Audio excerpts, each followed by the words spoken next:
lose weight, but yet we have so much resistance and so many excuses when it comes to tracking our food. We don't want to do it.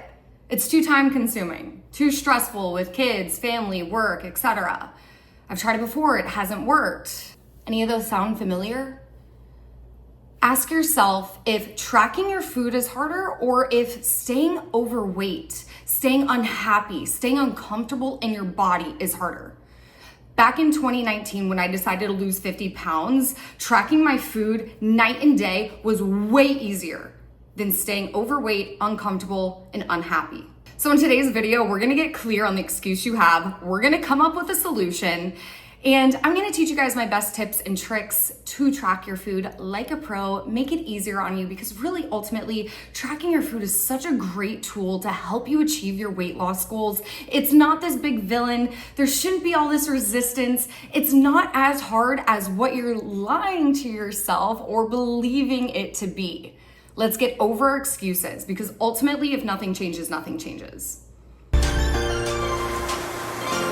Hey guys, my name is Elise and I am a health and fitness coach here on a mission to help inspire you, help motivate you to lose weight and create a life you're obsessed to wake up to.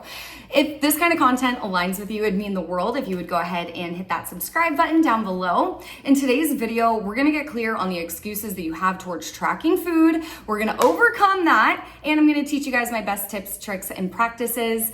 Ultimately, tracking food isn't forever, but it is an amazing tool to help you achieve a specific goal. So if you have 10 pounds, we can use the tool of tracking to help make sure that we are on track towards reaching that goal versus just like walking in the dark. Let's actually get to the place. The tracking your food is the flashlight. Your food isn't the only way to lose weight, okay? Tracking macros, tracking calories. You can lose weight without tracking. I'm not saying that. What I am saying is it is a heck of a lot easier to lose weight and is more efficient because you have that playbook. You have the guideline, you have the roadmap. So you know whether you're on or off track. You know whether you're on or off the road, whether you took a wrong turn and you need to go back around and take a U-turn. It is a great tool. It's feedback. It helps you learn what is in foods. So ultimately, once you do lose weight, you have a better general understanding and knowledge of what is in food, how many calories, about what that food is made of from a macronutrient standpoint. That way, once you do lose weight, you're able to ease into it and begin intuitively eating. It's one of the ways that I've been able to maintain that 50-pound weight loss from 2019 up until now. It's because I know what's in foods. I can kind of go about my day and calculate it in my head and know whether I'm way off or way under, or whether I need to drink a protein shake because I hadn't had enough protein yet that day. So it's a good tool to help you get to your goal and then help you stay the course after you've achieved your goal. Let's dive into some of the common excuses that I hear as a coach and some excuses that I've even had myself. First thing you're gonna wanna do is ask yourself, if you feel like you have had resistance to tracking your food in the past, why? What excuse do you have? What have you said? What have you told yourself? Why does it feel so hard? Why do we have so much like negative emotion towards wanting to track our food? A common one is it takes too much time. And so once you figure out your excuse, from there, let's extract the reality of it. We all have time. How much time do you spend just aimlessly scrolling? How much time do you spend watching YouTube videos like you're doing right now? Could we take that time and put it into something? We all have time, okay? It's just BS. It's just BS, straight up. So with that, show yourself the reality, and then let's figure out the underlying belief. Why are we telling ourselves that? Why are we saying, I don't have enough time to do this? Maybe it's because we think it needs to be perfect in order to be, once you've kind of figured out the reality of the excuse you're telling yourself, because you are in control of you, let's figure out the underlying belief. Why are we telling ourselves this? Why do we, to our core, believe we don't have enough time to do something like this? Maybe it's because we think it has to be perfect or complicated. Let's figure that out so then we can reframe that excuse, and so that tracking isn't this like negative, angsty thing, and it becomes an amazing, helpful tool that you're excited about. Another common excuse is, I don't want to be obsessive. And I don't want to minimize those of you who have maybe struggled in the past or who are currently struggling with an ED or unhealthy relationship with food. And if that's the case, I hope that you just exit out of this video and really take that seriously and get the professional help that's needed for that. But reframe, it's not obsessive. Think about like checking your bank account, right? We don't check our bank account because we're like being obsessive over our money. We check our bank account to know how much we have in there, to know how much is left. And that is the same thing when it comes to tracking your food. We want to know how much food we have left. It's not an obsessive thing. Again, it's just a tool. I heard before that it doesn't work for me, which I hear you. That's super frustrating. As a coach, it's also frustrating to hear people's resistance saying that it hasn't worked for them in the past, when really tracking is just data. If it hasn't worked, maybe that's just a check engine light. We need to pivot your strategy, adjust or alter your macro or your calorie targets, because tracking ultimately does work. If you are really consuming what it is that you're putting in, and if your targets are set up for you based on your body, it is going to work. Another excuse, I've tried it before and I can't stick with it. That's usually because people go all or nothing with it. we flip the switch, I'm on this diet, I'm going full force ahead, and it's not sustainable. So if you feel like that's you, start in baby steps. Track one meal a day. That consistency will build up over time. This next one I hear a lot, it's restrictive. I want more balance. The cool thing is tracking your food gives you the balance, gives you the freedom. You get to plan ahead of time and put what you want in there. As long as you're hitting your calories, your macros, you can eat anything in moderation. It doesn't restrict you. It gives you the freedom to enjoy the things that you love while still making progress towards your fitness goals. We just need to reframe. We need to get clear on the excuse. We need to understand the underlying belief and why we might be telling ourselves these things. And then we need to shift and pivot. Get over your excuses. Okay, here are some of my fun favorite top tips and tricks that I picked up along the way. The first one is to pick one app and stick with it. Okay, I feel like people always are trying a new app every time they start tracking, new app every time they start a weight loss journey or a new routine. You don't need a new app. That is stressful. That is hard, having to learn a new app. Y'all, I'm gonna be one of those old people that's like clueless on how to use anything technology. I'm definitely somebody who is technologically illiterate. So the fact that I'm even like trying to figure out YouTube is insane. But with that, learning a new app is difficult. So keep it simple. I use MyFitnessPal. I've been using MyFitnessPal since 2017. It really hasn't changed that much over the years. And so it's familiar.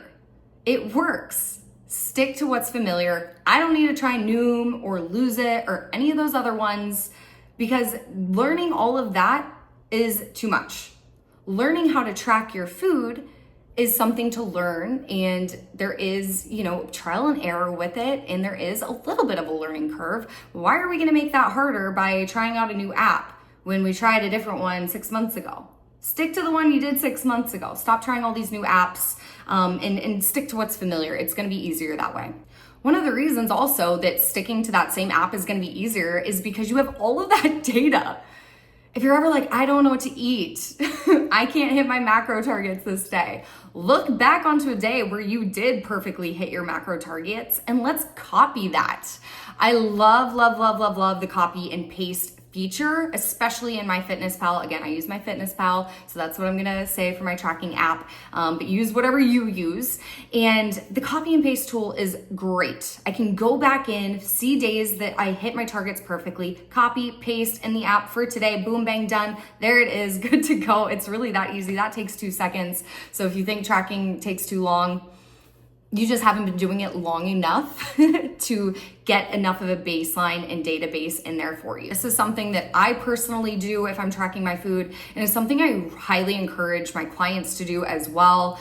The clients that have the most success are the ones that are pre-logging their food, that are hitting their targets before the day even happens, and who have a game plan. The people that see the best results are the ones that are putting that work in ahead of time, taking 5 minutes the night before, coming up with a game plan, and then implementing the next day. So I highly encourage pre-logging your food. Personally, habit stacking that is a great way to go about it. That way you're already on track. You already know that you're going to hit your calorie target. You're going to hit your macros the next day.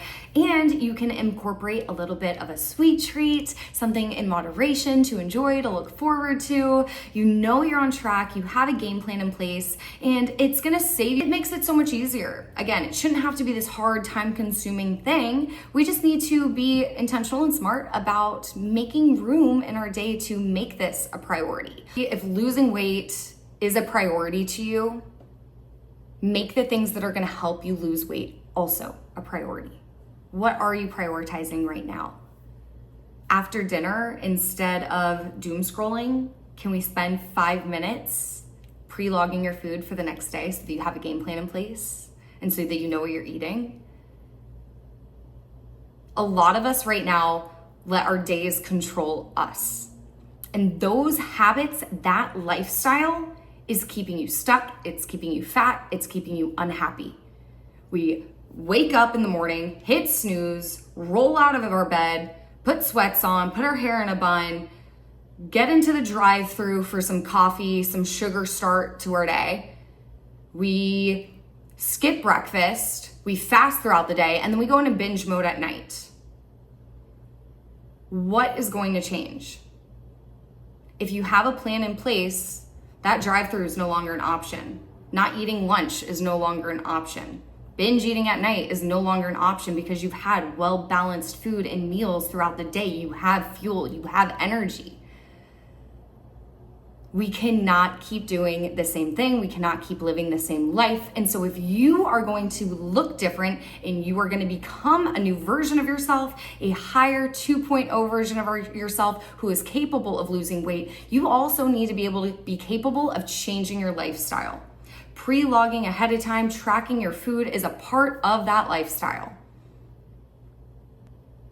I hope this video helped you kind of just gut check yourself on maybe the excuses or resistance you're currently holding when it comes to tracking your food. And I hope that it also helps give you some tips and tricks to make tracking a little bit easier. Let me know down below, because there's so much when it comes to tracking your food. Let me know if you have any questions in the comments below, if there's anything else you'd like me to go in more detail on, or if there's anything you feel like I missed in this video. Let's make the comment section a good old community, support each other, and really be there for each other on our journeys. Oh, one last thing.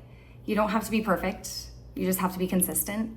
And if tracking your food feels like too much, if the macros are too much, just track your calories and your protein to start. And if that feels like too much, just track your calories.